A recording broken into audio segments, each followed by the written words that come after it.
Рахмат. Кийинки сөз Айжекитов Султанбай Абдрашитовичте. Рахмат. Мен биринчиден бул мыйзамды колдойм, азыркы каралып аткан. Анан доктор Гүлшашевна.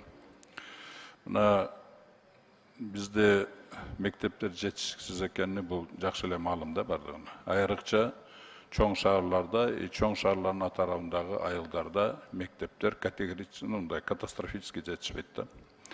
Ошонун артынан бүгүнкү күндө азыр эле карасаңыз болот, көп мектептерге уже прием кылбай койгон биринчи класстарды. Өзүңүз жакшы билесиз аны. Алар каяка барыш керек? Бир эле шаарда эмес, атараптарда эле ошо, в частности, военный Антоновкада ошондой. Анан кийин бунун чечими бар да, чечсе болот. Жанагы жеке менчик мектептерди ачса эле чечилет. Бирок жанагы жеке менчик ачамын деген адамдарга аябай шарттарын татаал кылып койгонсуңар да, ачыш шартын. Аябай татаал. Силердин азыркы мектеп ачуу боюнча силердин талабыңар бардыгын аткарыш үчүн бир жерден кредит алыш керектен жаңы мектеп салса, анан кийин ачып бересиңер да. Ошондой да талабыңардын бардыгы.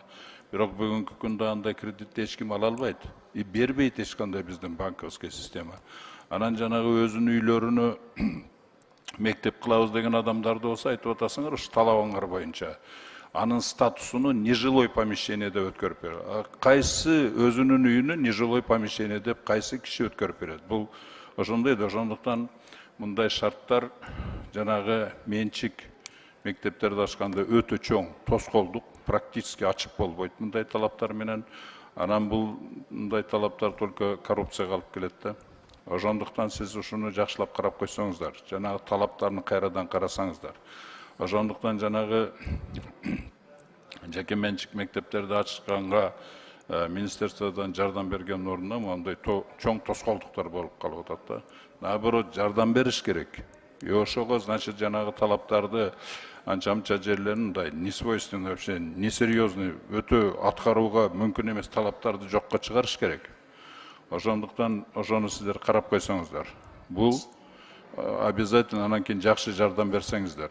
Бул коррупцияга только алып келет да, бул анан жакшылыкка алып келбейт. Анан жанагы самый главный жана биринчи класска бараткан 1000 деген, 100 000 деген адамдар, балдар каяка барыш керек алар?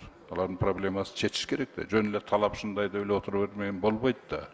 Ошого менин сунушум сизге. Сиздин жообуңуз деле керек эмес. Жооп бербесеңиздер, ушуну көңүлгө алып туруп, ушуну чечсеңиздер. Чоң рахмат. Чоң рахмат.